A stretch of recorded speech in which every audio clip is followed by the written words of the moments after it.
ಎಲ್ಲರಿಗೂ ನಮಸ್ಕಾರ. ಕರಾವಳಿ ಸ್ವಾದಕ್ಕೆ ಸ್ವಾಗತ. ಇವತ್ತಿನ ವಿಡಿಯೋದಲ್ಲಿ ಪೂರಿ, ಚಪಾತಿ, ದೋಸೆ ಹಾಗೆ ಸೆಟ್ ದೋಸೆಗೆಲ್ಲ ಒಂದು ಒಳ್ಳೆ ಕಾಂಬಿನೇಷನ್ ಆಗಿ ಈರುಳ್ಳಿ ಸಾಗುನ ಹೇಗೆ ಮಾಡೋದು ಅಂತ ತೋರಿಸ್ಕೊಡ್ತಾ ಇದ್ದೀನಿ. ತುಂಬಾ ರುಚಿಯಾಗಿರುತ್ತೆ, ಅಷ್ಟೇ ಸುಲಭದಲ್ಲಿ ಮಾಡ್ಕೊಳ್ಬಹುದು. ಬನ್ನಿ ಹೇಗೆ ಮಾಡೋದು ಅಂತ ನೋಡೋಣ.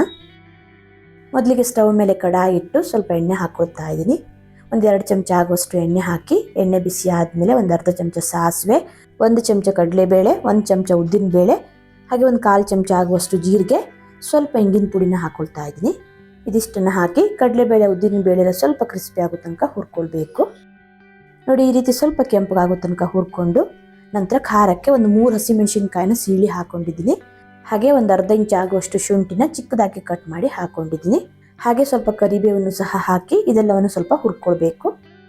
ನೋಡಿ, ಈ ರೀತಿ ಸ್ವಲ್ಪ ಹುರ್ಕೊಂಡು ನಂತರ ಇದಕ್ಕೆ ಕಟ್ ಮಾಡಿರೋ 1 ಕಪ್ ಆಗುವಷ್ಟು ಈರುಳ್ಳಿನ ಹಾಕೊಂಡಿದ್ದೀನಿ. ಈರುಳ್ಳಿ ಸಾಗುವಾಗಿರೋದ್ರಿಂದ ಈರುಳ್ಳಿನ ಸ್ವಲ್ಪ ಜಾಸ್ತಿ ಹಾಕೊಳ್ಬೇಕು. ಈರುಳ್ಳಿನ ಇನ್ನು ಸ್ವಲ್ಪ ಸಣ್ಣದಾಗಿ ಕೂಡ ಕಟ್ ಮಾಡ್ಕೊಳ್ಬಹುದು. ನೋಡಿ, ಈ ರೀತಿ ಉದ್ದುದ್ದಕ್ಕೆ ಕಟ್ ಮಾಡಿಕೊಂಡು ಈರುಳ್ಳಿನ ಸ್ವಲ್ಪ ಕಲರ್ ಚೇಂಜ್ ಆಗೋ ತನಕ ಹುರ್ಕೊಳ್ಬೇಕು. ನೋಡಿ, ಈ ರೀತಿ ಈರುಳ್ಳಿನ ಸ್ವಲ್ಪ ಫ್ರೈ ಮಾಡಿಕೊಂಡು ನಂತರ ಇದಕ್ಕೆ ಒಂದೇ ಒಂದು ಟೊಮೆಟೊನ ಚಿಕ್ಕದಾಗಿ ಕಟ್ ಮಾಡಿ ಹಾಕೊಂಡಿದ್ದೀನಿ. ಹಾಗೆ ಒಂದು 1/4 ಚಮಚ ಆಗುವಷ್ಟು ಅರಿಶಿನದ ಪುಡಿ, ಒಂದು ಅರ್ಧ ಚಮಚ ಆಗುವಷ್ಟು ಉಪ್ಪು ಹಾಕ್ಕೊಂಡು ಟೊಮೆಟೊ ಎಲ್ಲ ಸ್ವಲ್ಪ ಮೆತ್ತಗಾಗೋ ತನಕ ಫ್ರೈ ಮಾಡ್ಕೊಳ್ಬೇಕು.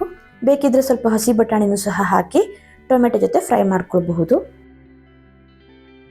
ನೋಡಿ, ಈ ರೀತಿ ಟೊಮೆಟೊ ಎಲ್ಲ ಸ್ವಲ್ಪ ಮೆತ್ತಗಾಗೋ ತನಕ ಫ್ರೈ ಮಾಡಿಕೊಂಡು ನಂತರ ಸಾಗು ಸ್ವಲ್ಪ ಗಟ್ಟಿ ಆಗಲಿಕ್ಕೆ ಒಂದು ಮಿಕ್ಸಿಂಗ್ ಬೌಲ್ ತೊಗೊಂಡು 1 ಚಮಚ ಆಗುವಷ್ಟು ಕಡಲೆ ಹಿಟ್ಟನ್ನು ಹಾಕಿ ಒಂದು 1/4 ಕಪ್ ಆಗುವಷ್ಟು ನೀರು ಹಾಕಿ ಗಂಟಿಲ್ಲದೆ ಕಡಲೆ ಹಿಟ್ಟನ್ನು ಚೆನ್ನಾಗಿ ಮಿಕ್ಸ್ ಮಾಡ್ಕೊಂಡು ಸೇರಿಸ್ಕೊಳ್ಬೇಕು. ನೋಡಿ, ಈ ರೀತಿ ಸ್ವಲ್ಪ ನೀರು ಥರ ಮಾಡ್ಕೊಂಡು ಸೇರಿಸ್ಕೊಳ್ಬೇಕು.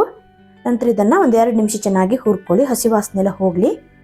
ಈ ರೀತಿ ಸ್ವಲ್ಪ ಕಡಲೆ ಹಿಟ್ಟು ಹಾಕೊಳ್ಳೋದ್ರಿಂದ ಸಾಗು ಸ್ವಲ್ಪ ಗಟ್ಟಿ ಬರೋದಲ್ಲದೆ ಟೇಸ್ಟ್ ಕೂಡ ಚೆನ್ನಾಗಿರುತ್ತೆ. ಒಂದು 2 ನಿಮಿಷ ಟೊಮೆಟೊ ಮತ್ತು ಈರುಳ್ಳಿ ಜೊತೆ ಸ್ವಲ್ಪ ಫ್ರೈ ಮಾಡಿಕೊಂಡು ನಂತರ ಇದಕ್ಕೆ ನೀರು ಸೇರಿಸ್ಕೊಳ್ತಾ ಇದ್ದೀನಿ. ನಾನಿಲ್ಲಿ 1.5 ಕಪ್ ಆಗುವಷ್ಟು ನೀರು ಹಾಕ್ಕೊಂಡಿದ್ದೀನಿ. ನೀರು ಹಾಕಿ ಚೆನ್ನಾಗಿ ಮಿಕ್ಸ್ ಮಾಡಿಕೊಂಡು ಉಪ್ಪೇನಾದರೂ ಕಡಿಮೆ ಇದ್ದರೆ ಚೆಕ್ ಮಾಡ್ಕೊಂಡು ಸೇರಿಸ್ಕೊಳ್ಳಿ. ಕಡಲೆ ಹಿಟ್ಟು ಹಾಕಿರೋದ್ರಿಂದ ಸ್ವಲ್ಪ ಹೊತ್ತು ಇದನ್ನು ಕುದಿಸ್ಕೊಂಡ್ಮೇಲೆ ಗಟ್ಟಿ ಆಗುತ್ತೆ. ಹಾಗಾಗಿ ನೋಡಿ, ಈ ಹದದಲ್ಲಿ ಇಟ್ಕೊಳ್ಬೇಕು. ರುಚಿಗೆ ತಕ್ಕಷ್ಟು ಉಪ್ಪು ಹಾಕ್ಕೊಳ್ಳಿ. ಆಲ್ರೆಡಿ ಟೊಮೆಟೊ ಫ್ರೈ ಮಾಡುವಾಗ ಸ್ವಲ್ಪ ಉಪ್ಪು ಹಾಕಿರೋದ್ರಿಂದ ಉಪ್ಪನ್ನು ನೋಡ್ಕೊಂಡು ಸೇರಿಸ್ಕೊಳ್ಳಿ. ಉಪ್ಪು ಹಾಕಿ ಚೆನ್ನಾಗಿ ಇದನ್ನು ಮಿಕ್ಸ್ ಮಾಡಿಕೊಂಡು ಮುಚ್ಚಳನ ಮುಚ್ಚಿ ಒಂದು 3 ರಿಂದ 4 ನಿಮಿಷ ಸಾಗುನ ಚೆನ್ನಾಗಿ ಬೇಯಿಸ್ಕೊಳ್ಬೇಕು. ಚೆನ್ನಾಗಿ ಬೆಂದ್ಮೇಲೆ ತೋರಿಸ್ತಾ ಇದ್ದೀನಿ. ನೋಡಿ, ಸಾಗು ಸ್ವಲ್ಪ ಗಟ್ಟಿಯಾಗಿ ಉಪ್ಪು ಖಾರ ಎಲ್ಲ ಚೆನ್ನಾಗಿ ಹೊಂದ್ಕೊಂಡಿದೆ. ನಾನಿಲ್ಲಿ ಹುಳಿ ಟೊಮೆಟೊ ಬಳಸಿರೋದ್ರಿಂದ ನಿಂಬೆ ರಸನ ಹಾಕ್ಕೊಂಡಿಲ್ಲ. ನೋಡಿ, ಸಾಗು ಈ ಹದದಲ್ಲಿದೆ. ತಣ್ಣದ ಮೇಲೆ ಇನ್ನು ಸ್ವಲ್ಪ ಗಟ್ಟಿ ಆಗುತ್ತೆ. ಕೊನೆಯದಾಗಿ ಚಿಕ್ಕದಾಗಿ ಕಟ್ ಮಾಡಿರೋ ಸ್ವಲ್ಪ ಕೊತ್ತಂಬರಿ ಸೊಪ್ಪನ್ನು ಹಾಕಿ ಸ್ಟವ್ನ ಆಫ್ ಮಾಡ್ಕೊಳ್ತಾ ಇದ್ದೀನಿ. ನೋಡಿ, ಈ ರೀತಿ ತುಂಬಾ ಸುಲಭದಲ್ಲಿ ಈರುಳ್ಳಿ ಸಾಗುನ ಮಾಡ್ಕೊಳ್ಬಹುದು. ತುಂಬಾ ರುಚಿಯಾಗಿರುತ್ತೆ, ಅಷ್ಟೇ ಬೇಗನೆ ಮಾಡ್ಕೊಳ್ಬಹುದು. 10 ನಿಮಿಷಕ್ಕೆಲ್ಲ ರೆಡಿ ಆಗುತ್ತೆ. ದೋಸೆ, ಪೂರಿ ಹಾಗೆ ಸೆಟ್ ದೋಸೆಗೆಲ್ಲ ಒಳ್ಳೆ ಕಾಂಬಿನೇಷನ್, ತುಂಬಾ ಚೆನ್ನಾಗಿರುತ್ತೆ. ಅಷ್ಟೇ ಅಲ್ಲದೆ ಚಪಾತಿ ಜೊತೆಗೂ ಸಖತ್ತಾಗಿರುತ್ತೆ.